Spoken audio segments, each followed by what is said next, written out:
Cette présentation, un rapide point de l'état des lieux de l'interopérabilité, principalement en France. Et on essaiera d'extrapoler sur le futur, le devenir de l'interopérabilité dans le système de santé français et voir quels sont les impacts au niveau des solutions et des acteurs. Alors je suis François de Courcelles, je suis responsable de l'offre interopérabilité chez Novacom. Et Novacom qui est une société marseillaise spécialisée dans le domaine de l'interopérabilité et de la sécurité des systèmes d'information de santé. Alors, pour la petite histoire, la photo, je l'ai prise il y a assez longtemps, hein, donc elle n'est pas tout à fait le reflet de ce que je suis aujourd'hui. Alors, on va commencer par quelques définitions, on passera ensuite sur l'état des lieux et on verra le futur de l'interopérabilité. Alors, ce que je vais faire, c'est que je vais commencer par vous poser une question. Qui est-ce qui peut me donner une définition de l'interopérabilité en quelques mots? Allez, essayez.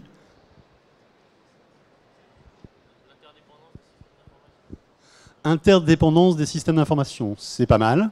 Une autre? Partage? Intégration? Là, vous me faites vous prenez tous les synonymes, ils sont tous bons, hein, je les accepte tous.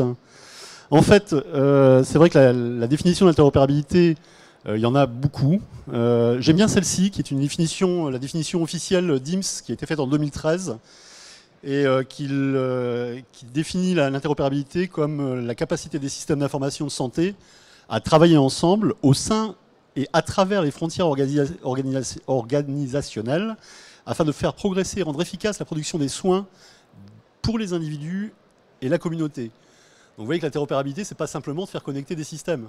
Il y a beaucoup de choses derrière l'interopérabilité, il y a de l'organisation, il y a de la méthode, et il y a des acteurs. Donc cette définition, si vous voulez, est beaucoup moins technique, parce que généralement c'est un domaine un peu austère, l'interopérabilité. Quand on parle de l'interopérabilité, on a souvent affaire à des techniciens qui vous disent pour faire communiquer des systèmes, il faut utiliser des normes, etc. C'est super compliqué. En fait, oui et non, ça l'est de moins en moins. On verra par la suite, et sur les innovations en matière d'interopérabilité, que les acteurs de cette sphère s'organisent pour rendre beaucoup plus simples les échanges entre les applications ou les échanges vers l'extérieur. Voici pour la partie définition de l'interopérabilité. Alors, en restant dans les définitions, il y a plusieurs types d'interopérabilité. On va en retenir deux. La plus courante qui est l'interopérabilité syntaxique, qu'on rencontre, je dirais, quasiment exclusivement en France. Donc c'est la possibilité d'échanger des structures de données, mais sans donner de sens à l'information qui est échangée. Et il y a l'interopérabilité sémantique qui, elle, garantit une signification aux données. Donc on verra par la suite, je vais développer un petit peu pour vous guider dans ce que représentent ces deux formes d'interopérabilité. Toujours dans les définitions, quand on parle d'interopérabilité, on parle aussi de normes, bien évidemment. Il existe différents types de normes. Globalement, il y en a trois. Les normes formelles, donc qui se réfèrent à un cahier des charges qui ont été approuvées et publiées par des organisations. Alors, différentes organisations. Hein. On va, par exemple, parler de normes ISO. Tout le monde connaît les normes ISO, qui sont des normes, pas forcément d'interopérabilité et d'échange au sens, mais dans l'interopérabilité, la validation d'un échange et d'une norme va être garantie par le référentiel ISO de cette norme. Ou encore HL7, hein, dans le médical, on parle beaucoup d'HL7, et on verra qu'on en parlera de plus en plus. Ensuite, vous avez les normes de droit, qui sont des normes qui sont définies par la tutelle, la législation, la réglementation. Donc dans la santé, on va retrouver ce type de normes, comme par exemple dans les échanges administratifs, sur la facturation, les normes B2, les normes PESV2. Donc là, ce sont vraiment des normes avec des cahiers des charges stricts, qui sont implémentés par les éditeurs pour faire de l'échange, administratif ou autre, mais qui est édicté par une organisation publique. Ensuite, il y a les normes de facto. Donc ce sont des normes qui finalement sont à l'initiative de partenaires qui décident de construire une norme pour échanger. Donc ce sont des normes qui deviennent peut-être progressivement par la suite des normes formelles s'ils ont atteint un niveau de maturité et d'usage fort. Et c'est le cas de certaines normes, comme par exemple en France, les normes H', qui sont devenues des normes de facto, ou les normes FAST sur le circuit du médicament, sur les normes PN13. Alors je sais que c'est un peu austère, hein, tout ça, mais on va essayer de rendre ça un peu plus dynamique. Alors la relation entre les normes et l'interopérabilité, les normes, on les retrouve aujourd'hui dans notre vie quotidienne, on est écrasé par les normes, il y en a partout. Mais pourquoi on a besoin des normes dans les technologies de l'information de la santé? Pour plusieurs raisons. La première, c'est que l'échange de l'information est rendu obligatoire aujourd'hui entre les acteurs. On a plusieurs solutions, plusieurs sources de production de l'information. Et l'échange doit se faire indépendamment du choix du fournisseur, du logiciel. Et c'est toujours dans l'objectif soit d'améliorer la qualité du soin, soit d'améliorer les échanges administratifs. Donc c'est toujours dans un but de progresser. Et bien évidemment, les normes sont créées afin de permettre l'interopérabilité entre plusieurs systèmes. Alors quand je dis plusieurs systèmes, c'est qu'une norme n'est pas forcément établie pour échanger d'un système à un autre. Mais ça peut être d'un système à plusieurs systèmes, sur le même type de norme. Et enfin, la norme constitue un cadre commun pour la communication à travers une variété de cas d'usage. C'est-à-dire qu'une même norme peut couvrir plusieurs cas d'usage. C'est le cas, par exemple, des normes comme HL7 qui vont couvrir les transferts d'informations, de la donnée patient, des séjours, des retours d'actes. Donc une même norme peut encapsuler beaucoup d'usages différents. Et on verra que les nouvelles normes de la santé vont couvrir un champ extrêmement vaste d'échanges. Et c'est un peu le but de l'évolution des normes. Et tout ça, bien sûr, ça permet l'interopérabilité des systèmes d'information de santé.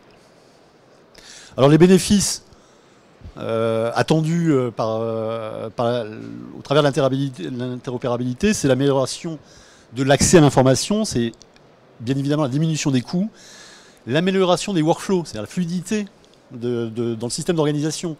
Donc c'est pas simplement de dire j'ai évité des doubles saisies, etc. C'est aussi d'utiliser l'interopérabilité comme des mécanismes d'amélioration, de fluidification du workflow dans le système de soins. Et c'est enfin de l'échange d'informations de santé qui est standardisé. C'est-à-dire que l'idée c'est aussi à terme que tout le monde se comprenne dans un échange d'informations de santé.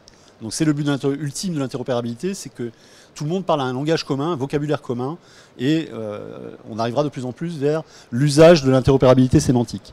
Et enfin, c'est améliorer aussi la sécurité des échanges. Parce que bien souvent, on pense peu à la sécurité en matière d'échange. Tant qu'on est dans la structure intra-hospitalière, je dirais que ça relève de la sécurité interne et de la traçabilité des échanges internes à l'établissement, mais dès qu'on échange vers l'extérieur, la sécurité devient extrêmement importante et ça fait partie intégrante du cadre d'interopérabilité que de prévoir les éléments constitutifs de la sécurité des échanges. Alors bien évidemment, le catalyseur dans tout ça, c'est la norme. On en revient toujours à l'usage de la norme qui est le catalyseur pour l'interopérabilité. Alors, pour quels échanges? Il y a deux grandes familles d'échanges en fait. Il y a les flux interapplicatifs, les flux internes. Donc c'est pour l'usage de l'intégration des applications. On sait tous que dans le système d'information de l'hôpital, on a une kyrielle de logiciels et que ces logiciels doivent communiquer, cohabiter, échanger des informations sur un même patient. Donc on doit utiliser des solutions qui permettent d'échanger, donc de l'interopérabilité interapplicative. Et généralement, on utilise des solutions de type EAI pour gérer ces échanges interapplicatifs. Ensuite, on a tous les échanges externes à la structure hospitalière. C'est tous les messages que je vais recevoir ou envoyer à des structures externes à l'établissement. Donc là, on parlera de flux EDI pour échange de données informatiques. Et finalement, on les différencie, mais c'est quasiment la même chose. On va utiliser la plupart du temps des normes qui sont identiques. Elles peuvent être dans certains cas différentes. Par exemple, pour les échanges administratifs, on va utiliser des normes typiquement administratives pour les échanges de facturation vers l'assurance maladie, ce genre de choses. Mais malgré tout, on est bien sur deux domaines encore très différenciés aujourd'hui dans l'esprit des utilisateurs. Et certaines solutions, dont les nôtres, permettent de gérer à la fois les échanges internes et les échanges externes d'informations. Alors, pourquoi l'intégration des systèmes, donc les flux internes, bon, je l'ai un petit peu dit auparavant, c'est principalement lié au fait que les sources d'informations sont collectées sur un ensemble de systèmes. L'information n'est pas collectée sur un seul et même système. Même si on retrouve parfois des solutions très intégrées, des ERP médicaux, la plupart du temps dans l'hôpital public en France, on retrouve plutôt et c'est le choix des DSI que de prendre systématiquement les meilleurs logiciels, les meilleures solutions pour logiciels par domaine. On va choisir le meilleur DPI, le meilleur RIS, le meilleur système de gestion de laboratoire, le meilleur logiciel de pharma. Mais bien évidemment, comme ce ne sont pas forcément les mêmes éditeurs qui font toujours le meilleur logiciel, ou pas le même niveau de spécialisation, ces logiciels doivent communiquer. Donc l'intégration du système passera par des échanges et des flux d'informations, donc de l'interopérabilité, donc des normes, pour faire cohabiter ces informations. Alors, on parle d'échanges entre logiciels, mais aujourd'hui, on a bien évidemment dépassé le cadre simplement des échanges entre logiciels. On est aussi dans la sphère des échanges des objets connectés, la sphère des échanges des appareils biomédicaux, la capacité de remonter les informations des appareils biomédicaux vers les DPI par exemple. Et on est aussi là dans une approche de l'interopérabilité. Ces équipements comme des tensiomètres sont communicants de plus en plus. Et les solutions d'interopérabilité, les normes, permettent de faire remonter ces informations vers les logiciels d'intégration de la donnée médicale. Alors il existe plusieurs types d'interfaçage, de techniques d'interfaçage. Jusqu'à il y a encore quelques années, l'interopérabilité se faisait en point à point entre les logiciels. C'est-à-dire qu'on utilisait une norme ou pas d'ailleurs, les éditeurs se mettaient d'accord. Sur un format d'échange de fichiers ou utiliser une norme éventuellement et créer des connecteurs entre ces deux applications. Donc on faisait du point à point. Et très vite, c'est devenu assez incontrôlable, parce que quand on a une cinquantaine d'applications et qu'on a plusieurs interfaces par application, on a parfois des établissements avec plus de 200 interfaces à gérer, à contrôler, à superviser, à maintenir, à faire évoluer. Et du point à point, dans ce contexte, devient extrêmement compliqué. Donc là, on est aujourd'hui dans une nouvelle approche qui consiste à mettre au milieu de vulgairement, de ce plat de spaghettis, des outils qu'on va appeler des moteurs d'intégration qui vont gérer à la fois les échanges, c'est-à-dire la partie transport de l'information, mais également la partie normative, c'est-à-dire la capacité à rendre compatibles et interopérables des systèmes qui ne le sont pas forcément, en faisant par exemple des transformations de normes. Un logiciel va parler tel langage, l'autre système va parler tel autre langage, et le moteur d'intégration va s'occuper de faire cette transformation d'informations. Donc le moteur d'intégration, aujourd'hui, est très couramment répandu dans les établissements de santé, et Novacom, bien évidemment, est un des acteurs clés, je dirais, de ces échanges et de ces types d'outils. Alors les avantages des moteurs d'intégration, bon, c'est rapidité, disponibilité, avec des capacités techniques comme rejouer les échanges en cas d'anomalie. C'est bien évidemment du fait de l'organisation et la capacité à diminuer les coûts et les temps de mise en œuvre surtout. C'est-à-dire que ces outils sont conçus pour parler nativement les normes, les langages médicaux, intègrent de fait les normes, donc facilitent le déploiement et la mise en œuvre. On améliore aussi la qualité de données, c'est-à-dire qu'on sait faire au sein de ces outils du contrôle de qualité de données, vérifier que les informations transmises sont bien conformes à ce qui est attendu et rejeter, le cas échéant, des informations qui ne seraient pas valides. Ça simplifie le traitement des données elles-mêmes et ça améliore la contribution, c'est d'améliorer la gestion des soins, le suivi financier pour les données administratives et au final l'efficacité du soin rendu et l'efficacité du traitement. Alors, où en est-on aujourd'hui sur la partie intégration? Alors on est là toujours dans l'intégration, donc dans les échanges intra-hospitaliers. Donc aujourd'hui, l'interopérabilité a connu un essor extrêmement important du fait du déploiement massif des DPI, et la plupart des établissements ont pris en charge la problématique de l'interopérabilité des systèmes lors de la mise en place des DPI. Pourquoi? Parce que l'intérêt du DPI, c'est de collecter et d'être l'outil central de recueil de l'information médicale, et du fait de l'éclatement des systèmes d'information, la remontée des éléments de résultats, par exemple, du labo, de la radio, etc. Donc c'est bien évidemment un point extrêmement important. La mise en place du DPI a contribué à rendre interopérable, le système d'information, et bien souvent dans des projets très structurants d'urbanisation du système d'information grâce à l'interopérabilité. Alors les normes aujourd'hui, que dire sur les normes? On est un petit peu dans l'exception française parfois, donc on gère bien évidemment les grandes normes internationales comme HL7 et les profils IHE. Sur la radio, on utilise beaucoup d'ICOM. On commence à utiliser de l'HL7 en version 3 et l'échange de documents au travers des normes CDA. On fait du FAST et du PM13 pour la pharmacie. Et FAST est également une norme française. Donc on est sur un panaché entre à la fois des normes très internationales comme IHE, HL7 et des normes plus locales comme H', ou FAST.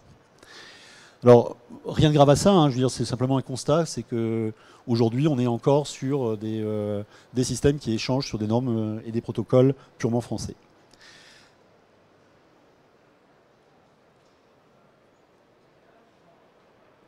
Si je voulais juste rajouter un petit élément sur la partie normative. Donc on est malgré tout sur des normes disparates, c'est-à-dire que les éditeurs n'implémentent pas forcément pour les mêmes usages les mêmes normes. Par exemple sur l'identité, on peut faire de l'échange d'informations d'identité patient à la fois sur de la norme H' ou de la norme HL7, voire d'autres normes. Mais certains éditeurs implémentent plutôt de l'HL7, d'autres éditeurs implémenteront plutôt du HL7. Donc dans ce cas-là, le rôle des moteurs d'intégration, c'est bien de pouvoir rendre compatibles les différents systèmes malgré tout et d'être capable de transformer des normes, donc par exemple du HL7 vers du H', voire des normes propriétaires dans certains cas. Alors le constat est aussi qu'on fait très peu d'échanges sémantiques en France. Les normes sémantiques sont très peu déployées, très peu implémentées. Donc c'est pourquoi bon, c'est un peu plus difficile, c'est un peu plus compliqué a priori à mettre en œuvre. C'est-à-dire que pour faire du sémantique, il faut pouvoir coder l'information. Alors que c'est vrai qu'il est bien plus simple de faire de l'échange de résultats au travers d'un fichier PDF qui sera directement lisible par l'humain. Malgré tout, les systèmes, dans le cas des échanges, ont besoin de comprendre ce qu'ils se disent. Typiquement, sur des échanges de résultats de biologie, si vous remontez des résultats de biologie vers un DPI, dans la succession des examens, il peut être intéressant de faire du comparatif des résultats. Avec du PDF, c'est impossible. D'accord ? Donc si vous voulez faire du comparatif dans le temps de résultats, il va bien falloir trouver un moyen pour que les actes de biologie soient codés et connus de la même façon entre le système utilisé en codification dans le laboratoire et le système de la codification qui sera fait dans le DPI. Il faut qu'ils parlent exactement de la même chose. Donc là aussi, il existe des approches pour faire des échanges sémantiques, et il existe les supports pour les normes et les supports pour faire de l'échange sémantique. Revenons-en rapidement sur les échanges externes. Où en est-on aujourd'hui? Alors je dirais qu'on est un petit peu les champions du monde sur la partie de la dématérialisation et des échanges sur les documents administratifs. Tout le monde sait que ce soit dans le privé ou dans le public, sur les hôpitaux, toute la facturation patient est faite en échange électronique. C'est soit de la feuille de soins électronique pour le privé, soit de la norme B2, de la facturation vers les organismes payeurs. Et tous ces flux administratifs, que ce soit vers la mutualité, vers la trésorerie, vers les banques, vers les fournisseurs, dans certains cas, la dématérialisation des factures fournisseurs, je dirais qu'il y a un taux de couverture extrêmement fort dans les établissements. Par contre, pour l'échange vers l'extérieur de l'information médicale, on est extrêmement pauvre. On a fait des expérimentations autour du DMP, on en connaît tous les résultats. Pourtant, le cadre d'interopérabilité était extrêmement précis, pas extrêmement compliqué à mettre en œuvre. Après, c'est d'autres impacts qui ont fait que l'échange vers le DMP n'a pas été un succès que l'on connaît. L'échange vers la ville, entre l'hôpital et la ville, on sait que les établissements ont des budgets assez colossaux d'affranchissement pour envoyer les éléments de résultat, les lettres de sortie vers la médecine de ville, alors qu'on pourrait très bien faire ça aujourd'hui au travers d'échanges électroniques. Il existe là aussi des normes, et aujourd'hui, l'infrastructure existe pour favoriser les échanges d'informations médicales vers la ville. On verra ça dans les évolutions à venir. Alors un petit cas particulier quand même, c'est les échanges entre la ville, l'hôpital et les labos. Là, c'est un cas où les échanges d'informations médicales sont assez bien utilisés. On trouve assez souvent des échanges entre l'hôpital et les labos, soit privés, soit les laboratoires spécialisés. Et là, il y a, je dirais, beaucoup plus d'échanges qui sont faits. Et c'est le domaine aujourd'hui où on retrouve le plus grand nombre d'échanges d'informations médicales. Alors les normes pour les échanges externes, donc on retrouve toutes les normes qui sont des normes de droit, hein, la plupart du temps pour les échanges administratifs, donc PESV2, B2, EBIX, etc. Pour les échanges médicaux, aujourd'hui en France, ça a été défini par le cadre d'interopérabilité des systèmes d'information par l'ASIP. Et le choix qui a été fait pour les échanges, c'est le plus souvent, en tout cas ça a été le cas pour le DMP, ça l'est pour éventuellement pour d'autres types d'échanges, c'est d'utiliser la norme CDA qui est du HL7 version 3. Et il existe deux types de fichiers CDA, donc de fichiers d'échange de documents médicaux, soit du structuré, donc là si on est dans du structuré, on va être dans des normes d'échange sémantiques, ou non structuré, et on revient et on retombe dans le PDF, donc avec la capacité uniquement de pouvoir rendre lisible par l'homme ces documents échangés. Alors le CDA niveau 3, donc le CDA de type structuré, donc permet les deux. Il permet à la fois de véhiculer l'information assimilable par les systèmes d'information, mais également une partie lisible par l'homme. Donc en fait, c'est à la fois du sémantique et de l'adaptation à la relecture humaine dans les échanges. Les normes externes, on utilise beaucoup de l'H' image pour les laboratoires, c'est OK, mais c'est encore là une norme française. Et pour les échanges vers la médecine de ville, pour les résultats ou les lettres de sortie ou les documents de l'hôpital vers la médecine de ville, on utilise une très vieille norme, qui est la norme H' médecin, qui n'est absolument pas une norme sémantique et qui est une norme relativement pauvre. Donc là aussi, il faudra faire évoluer, si on veut admettre d'échanger mieux avec la ville, il faudra admettre de passer à autre chose que l'H' médecin dans les échanges et aller plutôt vers des normes de type CDA ou d'autres normes dont on parlera par la suite. Alors, comme je le disais, la ZIP fournit le cadre d'interopérabilité, mais ce cadre d'interopérabilité, basé sur les CDA et sur les profils de CDA pour les différents types d'échanges, n'est pas encore de façon massive prise en charge par les éditeurs. Quelques éditeurs sont capables de produire du CDA, principalement sur les échanges DMP, mais on connaît la limite de l'usage du DMP aujourd'hui. Alors, si on faisait une synthèse à aujourd'hui, pour l'intégration, donc sur les flux internes, c'est en très bonne voie, du fait du lancement et de l'usage du DPI et des besoins extrêmement forts dans l'intégration au travers du DPI. Mais malgré ce, on se limite bien souvent au cadre d'intégration du DPI. Et on pourrait faire beaucoup plus d'échanges internes et avoir un taux de couverture beaucoup plus important dans les échanges, et parfois par méconnaissance ou par limite du projet initial, on ne poursuit pas et on a encore sur les établissements soit des échanges point à point, soit des ressaisies. Donc il est extrêmement intéressant pour les établissements de passer dans une deuxième phase qui consiste à faire un état des lieux du taux de couverture des échanges interapplicatifs. Et bien souvent on se rend compte qu'il y a un taux de couverture des échanges grâce au système d'intégration qui est de l'ordre de 70%, mais il y a encore une capacité à améliorer le système et à fluidifier les échanges et favoriser l'intégration. Pour les échanges externes, alors comme je vous le disais, on est les champions du monde pour les échanges administratifs. Alors c'est bien évidemment la tutelle qui pousse, que ce soit la trésorerie, que ce soit la mutualité avec les nouveaux projets comme les projets ROC ou encore les organismes payeurs publics. Mais par contre, on est très en retard par rapport à d'autres pays sur les échanges d'informations médicales. Pourquoi ? C'est une question, à mon avis, qui est plus liée et sous-tendue à la capacité des systèmes que la réelle volonté des établissements aujourd'hui d'échanger vers la médecine de ville ou d'échanger vers les laboratoires. Alors une vision pour le futur, si on peut en avoir une. Alors c'est vrai que les choses évoluent, les choses changent et l'interopérabilité doit s'adapter aux évolutions. On sait tous que demain il y aura de la création des GHT et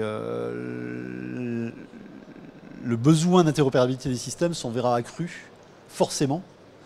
Pourquoi ? Parce que si on va se retrouver avec plusieurs établissements qui vont échanger éventuellement au travers d'un même DPI.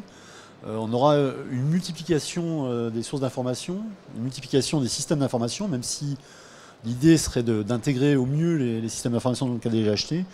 En tout cas, la réalité que nous rencontrons, nous, industriels sur le terrain, dans le cas des GHT, c'est une multiplication des interfaces et un besoin fort d'intégrer au travers de solutions robustes pour favoriser l'émergence des GHT.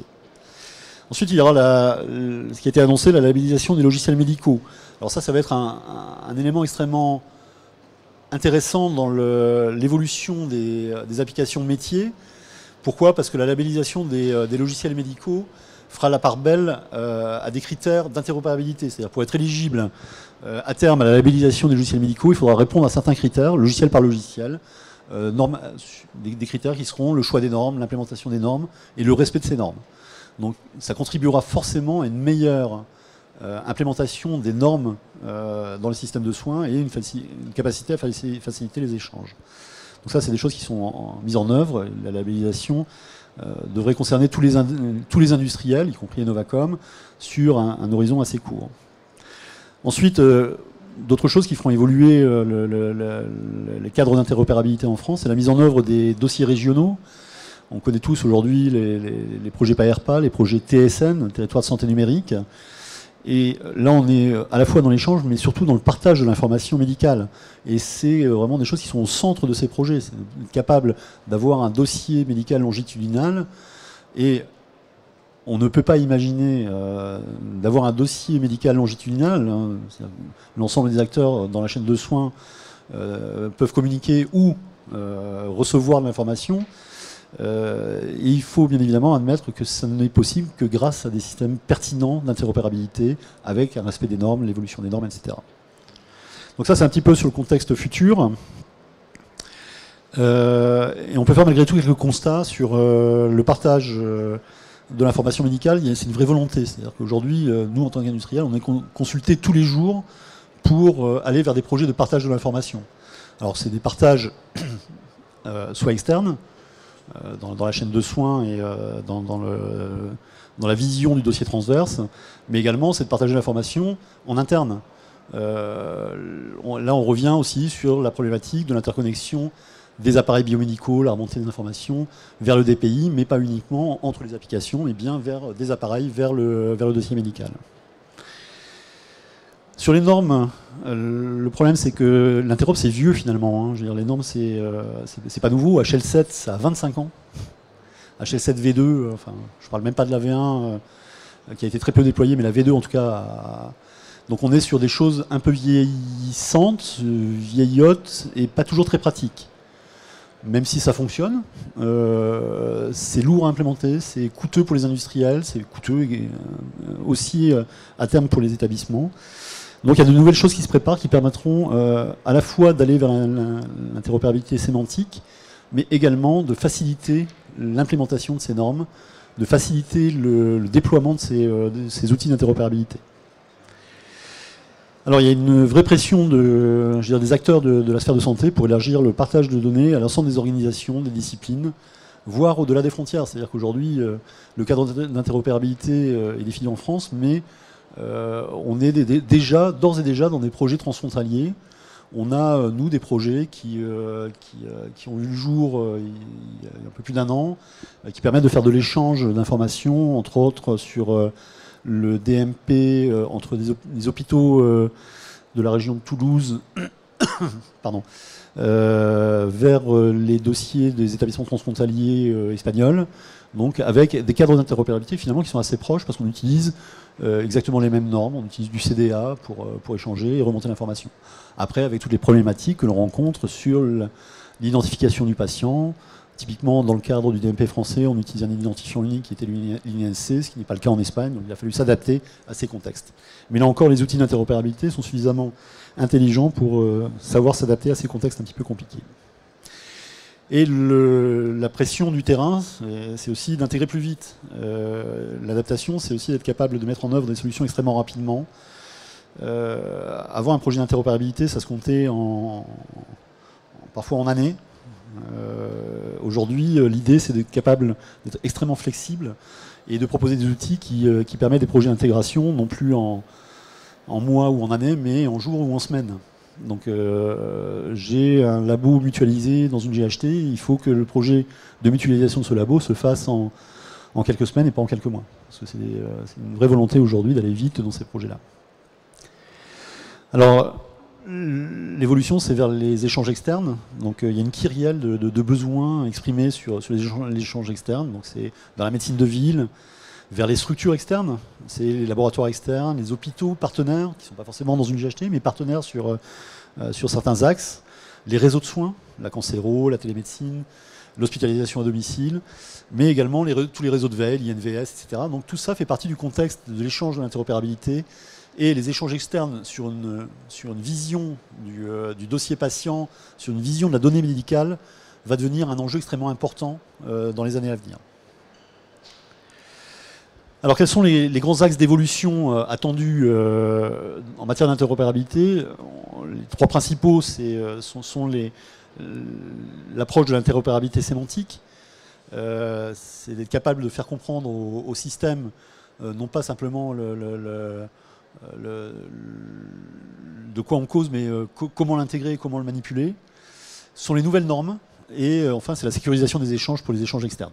Donc ça, ce sont vraiment les trois grands axes sur lesquels on travaille. Donc à la fois les industriels et les garants des aspects normatifs en France. Hein, c'est à la fois l'ASI pour la définition du cadre général d'interopérabilité, ou l'organisme Interop Santé, qui est l'organisme en France qui se charge de faire évoluer les normes internationales dans le cadre d'interopérabilité français. Alors, on a dit sémantique, j'en parle beaucoup. Je pourrais vous redonner la définition, mais ça prendrait pas mal de temps. Le but du jeu, c'est de rajouter, je dirais, à la structure de l'information échangée, le vocabulaire qui permet au système de se comprendre, et de se comprendre relativement simplement. Et pour ce faire, donc, on utilise, au-delà de la partie organisation des messages, hein, de la structure de ces messages, on utilise des terminologies de référence qui permettent de faire comprendre au système ce dont on parle, et de façon univoque. Chaque système, dans ce contexte-là, dans le cadre de l'interopérabilité sémantique, sait de quoi on parle et sait l'interpréter, et ce, dans les deux sens généralement. Alors, quand on parle de terminologie de référence, quand on parle de sémantique, on va parler de différents standards, parce qu'on a des normes qui sont des normes d'échange, et on a des normes également pour la partie des référentiels de codage. Donc je ne les ai pas toutes citées, j'en ai cité quelques-unes. Hein. Il y a SNOMED CT, il y a LOINC, il y a RADLEX pour la radiologie, et là encore, la difficulté vient d'être consensuelle dans l'utilisation de ces référentiels de codage, et il revient aux industriels, à la fois les industriels métiers, les éditeurs de solutions, ou les sociétés comme Innovacom qui sont au cœur des échanges, d'être capables d'implémenter ou de traiter ces référentiels. Donc, généralement, les référentiels sont implémentés au sein des logiciels métiers, mais dans le cas où ils ne le sont pas, ça peut être de vieilles solutions ou une volonté d'externaliser la problématique des référentiels, ça peut être un outil externe qui gère ces référentiels et qui permet un transcodage d'une norme locale, d'un codage local d'une application. Exemple je reviens toujours à la biologie, mais le labo a son propre codage d'actes. Si on veut faire un échange et faire un échange compréhensible entre deux systèmes, il faut revenir à ce codage qui est propriétaire, vers un codage univoque qui pourrait être du LOINC par exemple. Donc on a des solutions qui permettent aujourd'hui de faire ces transcodages et faire le système destinataire de faire l'inverse, c'est-à-dire de repartir d'un LOINC pour revenir sur un codage local. Alors c'est pas très développé en France, on est dans les premiers projets aujourd'hui opérationnels en matière d'échange sémantique. Sur la base d'échange de documents, on est sur des projets pilotes actuellement dans la région Alsace, où on fait remonter de façon standardisée et sur une approche sémantique des résultats de biologie vers le DMP, ou en échange entre un hôpital et un laboratoire.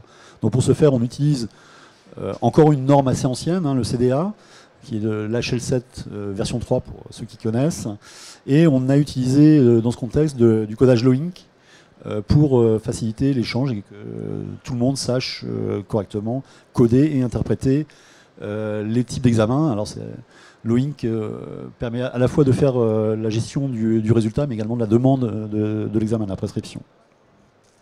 N'hésitez pas à me poser des questions, hein, si je ne vous l'ai pas dit, mais si vous avez des questions, c'est avec plaisir. Alors, ce qui va changer aussi énormément, c'est l'évolution sur les aspects normatifs, avec une nouvelle norme qui s'appelle HL7 FHIR. Ça s'écrit FHIR, mais ça se prononce FHIR. Les travaux ont commencé il y a un peu plus de 2 ans sur cette nouvelle norme, et elle va, je le pense, là c'est vraiment mon avis d'industriel sur la question, va bouleverser un petit peu les habitudes de tout le monde, pour plusieurs raisons. C'est qu'elle est très orientée à implémentation, et implémentation pour tous les acteurs de la sphère du système d'information de santé, pas uniquement de la sphère du système d'information hospitalier. Cette norme est également basée sur les standards web actuels. Pour les gens qui connaissent HL7V2, on n'est pas du tout... Enfin, on peut échanger sur le web, mais cette norme ne permet finalement que de décrire des messages, et on s'affranchit complètement dans ces normes des problématiques de transport, d'accès à l'information, donc c'est assez limité finalement. La norme FHIR est basée sur une notion de ressources. Quand je vous disais qu'on est dans une multiplication de normes, la santé c'est complexe. On manipule énormément de concepts, de types d'informations, de données différenciées. L'intérêt de la norme FHIR, c'est qu'aujourd'hui, elle expose une notion de ressources qui définit globalement, qui modélise le monde de la santé, les objets utilisés dans le monde de la santé. Ça va décrire un patient, ça va décrire un médecin, ça va décrire une consultation, ça va décrire un résultat, ça va décrire... Et on est dans la règle des 80-20, c'est-à-dire que la norme expose 80% des objets d'informations médicaux, et pour les 20% restants, cette norme expose un principe d'évolution. La norme, on peut créer sa propre évolution. Par exemple, pour un patient, je n'ai pas toutes les informations qu'il me faut, mais je peux très bien admettre de créer des informations complémentaires, donc améliorer la norme. Alors, on pouvait le faire aussi avec de HL7 en V2, mais les mécanismes ne permettaient pas de dire ce qu'on avait fait évoluer et comment on l'avait fait évoluer. C'est-à-dire que quand un système essayait d'interpréter la norme, il ne savait pas. Il y avait pas de... Et FHIR expose ces mécanismes qui permettent d'interpréter les évolutions. Et d'ailleurs, le principe de FHIR est que chaque industriel utilisant FHIR va exposer son niveau de conformité à la norme et son niveau d'adaptation à la norme. Alors ça va se situer soit au niveau de l'éditeur, soit au niveau national, dans le cadre de la définition du système normatif. Les extensions de la norme sur la voie française pourront être publiées sur un serveur national qui permettra au système de dire je suis sur le système français et dans le cas d'usage de FHIR sur le système français, je vais pouvoir avoir telle extension. Par exemple, pour le patient, en France, je vais utiliser le NIR. Le NIR n'est pas prévu en tant que tel dans la norme FHIR. Il va bien falloir que je puisse décrire comment je vais utiliser le NIR dans la norme FHIR. Et les mécanismes sont prévus dans cette norme pour pouvoir faire ces adaptations. Et enfin, c'est une approche orientée service, et on verra comment. Donc qui permet, là encore, au-delà de la partie architecture des informations, codage des messages et partie sémantique des messages, qui permet aussi de gérer toutes les approches transport, les approches recherche d'informations directement. Et enfin, c'est beaucoup plus simple. Pour les gens qui ont implémenté de la HL7 V3, ça a aucune mesure, c'est sans aucune commune mesure avec la difficulté de HL7 V3. Pour vous dire, si vous allez sur le serveur de HL7 FHIR, il vous faudra une demi-journée pour avoir fait le tour, je dirais globalement, de la façon dont la norme est constituée. C'est vraiment extrêmement simple. Donc la notion de ressource, j'en ai parlé. Donc les notions de mécanisme d'extension et la notion de conformité dans les échanges, donc avec l'exposition des mécanismes d'extension. Alors quand on parle de technologie web, alors la grosse difficulté dans les normes, c'est que pour les éditeurs, implémenter du XML, c'est pas toujours simple, et dans HL7 V3, c'était extrêmement compliqué, les mécanismes d'extension, les profils n'étaient pas forcément toujours conformes d'un éditeur à l'autre. Et la façon dont on échangeait les messages sur la couche transport n'était jamais très clairement codifiée.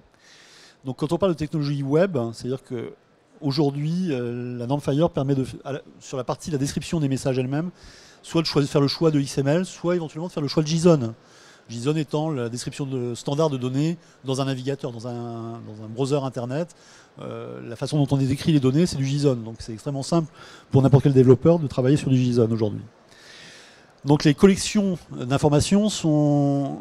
Quand on parle de collection d'informations, c'est quand j'interroge un serveur, soit vous demandez un patient, et là il vous renvoie une information sur un patient donné, sur son ID par exemple, son numéro de patient, soit vous allez demander une liste de patients, on va appeler une collection de patients. Et là, dans le cas de FHIR, pour tout ce qui est gestion des collections, on va utiliser un mécanisme standard qui est le mécanisme AtomFeed. En fait, c'est les technologies utilisées dans le cadre des flux RSS. Donc là encore, une technologie web Vous interrogez un serveur pour une liste de collection, il va vous renvoyer un flux d'informations auquel d'ailleurs vous pourriez vous abonner. Donc on est vraiment là encore dans des technologies web. Et enfin, ça utilise très largement la technologie REST pour l'interrogation des serveurs ou l'exposition par un serveur des informations, des ressources Fire. Et en fait, c'est basé sur l'HTTP pur, hein, on est complètement web, plus une logique sur les URL appelées, avec par exemple l'accès à une URL, ça va être du type /patient/ numéro du patient, et le système vous renverra directement le patient concerné. Si vous précisez que vous le souhaitez en JSON, vous rajoutez /JSON, et le système est censé vous retourner tout ça en JSON.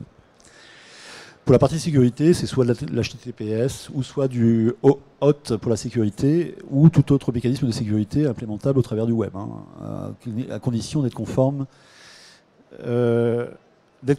aux exigences du cadre d'interopérabilité français en matière de sécurité. Je vais aller un peu plus vite parce que je sens que j'ai dépassé... Ah, c'est terminé. On me dit que c'est terminé. Donc Fire, c'est demain. Nous avons déjà implémenté nos premiers projets en Fire. D'ailleurs, si vous voulez avoir une présentation de ces nouveaux standards, vous pouvez venir sur notre stand et on peut vous faire une présentation de ces premiers standards. Pour terminer, simplement sur la partie sécurité, ce qui va favoriser également les échanges aujourd'hui, c'est la capacité à utiliser un vecteur de communication externe qui soit fiable et sécurisé. Et ça, c'est bien évidemment, dans notre contexte, la messagerie sécurisée promue aujourd'hui par la ZIP Santé. Aujourd'hui, l'ensemble des solutions Enovacom permet à la fois de gérer les normes actuelles, les normes futures, et de les implémenter dans le contexte de la MS Santé par à la fois nos solutions d'interopérabilité et nos solutions de sécurité. Voilà, j'en ai fini et je peux prendre une ou deux questions si vous le souhaitez. Pas de questions? N'hésitez pas. Après, si vous avez d'autres questions plus techniques ou si vous avez besoin de plus d'informations, n'hésitez pas à vous rendre sur le stand Enovacom et je me ferai un plaisir de répondre à vos questions.